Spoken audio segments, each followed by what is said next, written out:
What's going on, everybody? Welcome back to the channel. I'm George. This is Malaka Motorsports, and today we're going to be featuring the 710HS Xona Rotor unboxing with IROZMotorsport. So understand that there was a lot of footage, a lot of things that we recorded when I had gone to pick up my vehicle for the RS3, which I'm going to get into a lot of detail, guys, a lot of videos that are en route for that car on this channel. But we were also there when we managed to grab Hank and sit aside and kind of talk about some of the turbos he had there, specifically the new 710HS that they're going to be featuring, testing, producing, and then maybe even offering here shortly.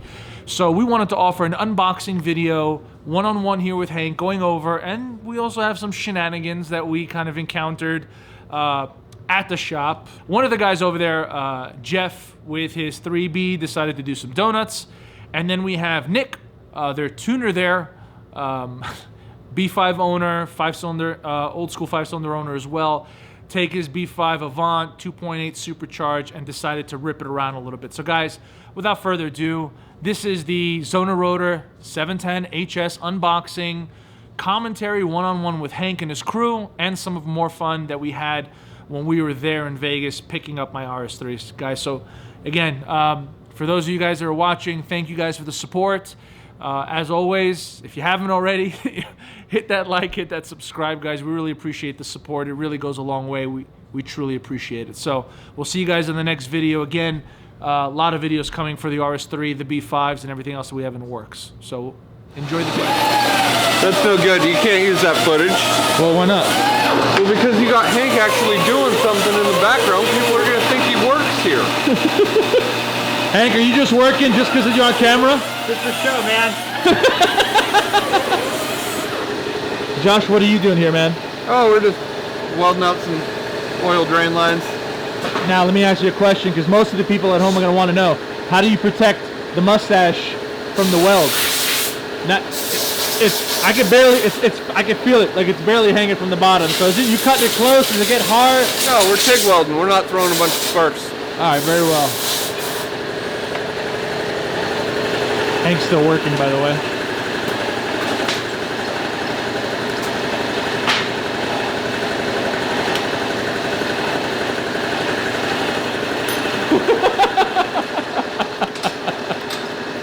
So what are you unboxing, Hank? So this is the first 710HS that we've ever had. So we just got it sent in. Overnight. So when you say AM delivery. 710HS, what? Yeah. So this is the, this is a HS. This is an S wheel from Xona Rotor. So this is the new UHF, and this is the plug-and-play cartridge for the Daza. So it has all the oil and water lines. Got it. And then this is the 71 pound per minute compressor with the updated aero on it. So I'm really excited about this one. What's the max that you think someone can make on that, on a, let's say, daily driven, or maybe even on a race file? What do you think? Man, I think this is going to do 700 wheel horsepower later today. I really do. And we were doing that on the 850 when it first came out. Yeah. So 700 wheel on the hybrid turbo, and that's either racing, daily driving, and that's going to be obviously a hybrid turbocharger on the factory manifold. So you don't even need anything aftermarket. Yeah. So what's pretty cool about this too is that they only sent me this turbo today because I got the 850 or the 780 HSs about a week ago, and they use the exact same turbine. So they sent me this because I have a turbo that's already all sensored up for exhaust back pressure, EGT, all that. So we ought to be able to just shove this thing into it this afternoon and be up on the dyno here shortly. But that's how easy it is for people to upgrade from, say, a 710 to 780, is just upgrade the cartridge. So in the quarter mile for racing, we've seen the normal 710 go 9.5, 9.6 in the quarter. Obviously, this is updated technology. What do you think someone could, maybe with the right weight? Man, I don't know.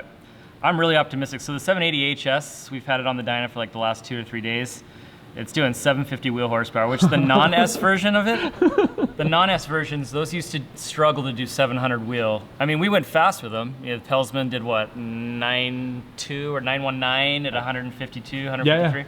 Still fast turbo, but we're making another 50, 60 wheel horsepower over what Pelsman was running for that. So. And he's holding the world record now for the stock block quarter mile at that power level there with that turbo. Yeah. So my guess is this thing's probably going to touch 700 wheel horsepower with spool by 3,300 RPM. It's going to be nuts. And that's on E85 standard pump fuel. Yeah. Jesus. So yeah, we'll get this plugged in today and play with it later on this afternoon. Would you call these entry-level turbos more or less anyone? Yeah. This is a great stock turbo. The cool thing about this is it's a small enough compressor that you can get away with running it on the stock block. Some of these really big hybrids have a problem with what they call boost creep, and that just means that, you know, as you go up to redline, it starts wanting to make a bunch of boost that you really can't control. Even though the wastegate's completely open, there's just too much volume and it overwhelms the wastegate. So it's okay for E85, but then you get a fuel like 91 pump gas and you can't control the boost up top, then you're forced to run 28, 29 pounds of boost on California 91 which is not the best Cat fuel, P. let me tell you. Yeah, so you know, this turbine's really, really nice. It's gonna make it to where we make a bunch of power on pump fuel for stock motor guys or even built motor guys, and then it's gonna make gobs of power on wide open on ethanol. How soon do you think you'll be able to release it within the next maybe couple months? Yeah, I think we got about 20 on our way to here now, so I hope it works well. 20, Jesus. That thing's beautiful. And then of course, as standard with Xona, it's got the billet cartridge on there. Yep. It's got all the bells and whistles. So it's dual ball bearing, dual seals, both turbine and compressor. It's got a really trick preload system, so it uses hydraulic to preload the bearing system. As standard, you have the last ditch effort oil filters, if you can see down in there. That is pretty cool. So if you lose a rod bearing or lose a motor, you're not going to ruin your turbo as well. That's the worst feeling, right? You lose a $10,000 motor, and then add insult to injury, you have to replace a $2,500 turbo as well. So that prevents that from happening. Still have the surge port. A little bit updated compressor aero, a little more surge resistant than the last 710 and 780s. That's a real neat turbo. These are going to be, it's a game changer right here. Yeah, that looks good, Hank. Xona Rotor with a little bit of FETA. Man, that's beautiful. And it's silver too. You know, so what's going on with that? I mean, we'll probably paint them all blue. Get the hell out of here. We're not painting nothing blue. We're not painting nothing. So what are you doing here? What's the reason why you test fit pretty much all the turbos that come through? Is there a reason? What do you look for? What's the fixes for some of the things you guys are seeing, more or less? But give me a reason. Talk to me. Come on, pretty much we just put them on the mock block, clock the CHRA, clock the compressor cover, so you can just drop it in your car, ready to go. And not have any issues. That's part of your QA process, QC more or less. Yeah. Like the coolant lines on the back need just a little bit of modification to let them fit. Got it. And I mean, rather let the customer mess with it, we just do it for you. You just not have to worry about anything. And you guys do it basically on all the hybrids, all the full frames, so every turbo that comes through more or less. Every turbo that comes in here is put on this block and clocked properly. So are you the Iroz Turbo Master, more or less? More or less, yeah. That's the official title? I touch all of them. Oh, you touch all of them? I touch them all. All right, we'll leave that right there. All right, thanks. I appreciate it, man. Of course. Jeff says he wants to have some fun with his car here. Says he could do some donuts. Says they can spin around. Boys at Iroz seem to be doing a whole bunch of crazy stuff with donuts and 5-cylinder cars. And that thing sounds good. So we'll see. Guys, I have my mount inside the shop right now because it's mounted up to my car, so I'm doing this by hand, guys, so forgive. The camera shakes a little bit. I'm sorry. I apologize. It's nothing personal. I'll try to get this as best as I can.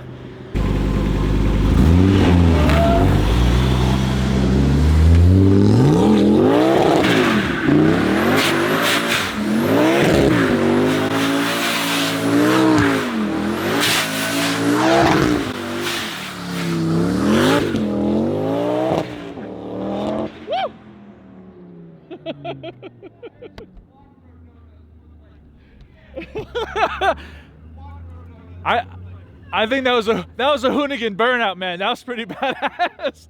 Wow. Was that was a VR6, right? Hey, you want to see a real V6? In a boat. It's right where it belongs.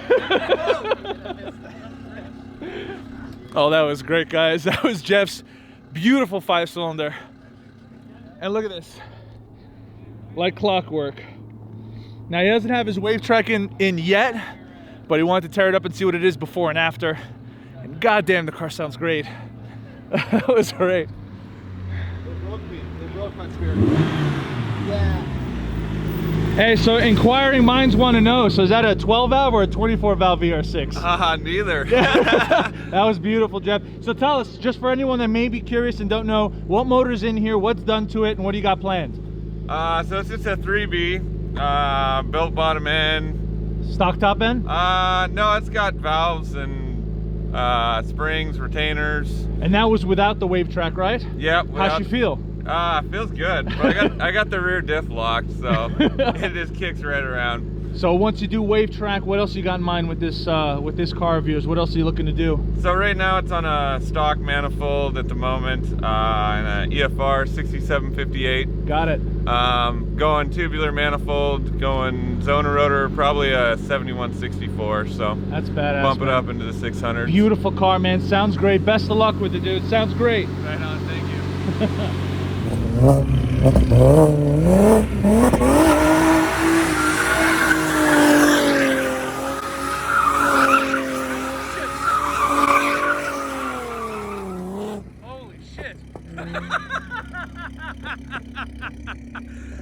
B5 just beat 5 cylinders best burnout in front of a 5-cylinder shop. Holy shit.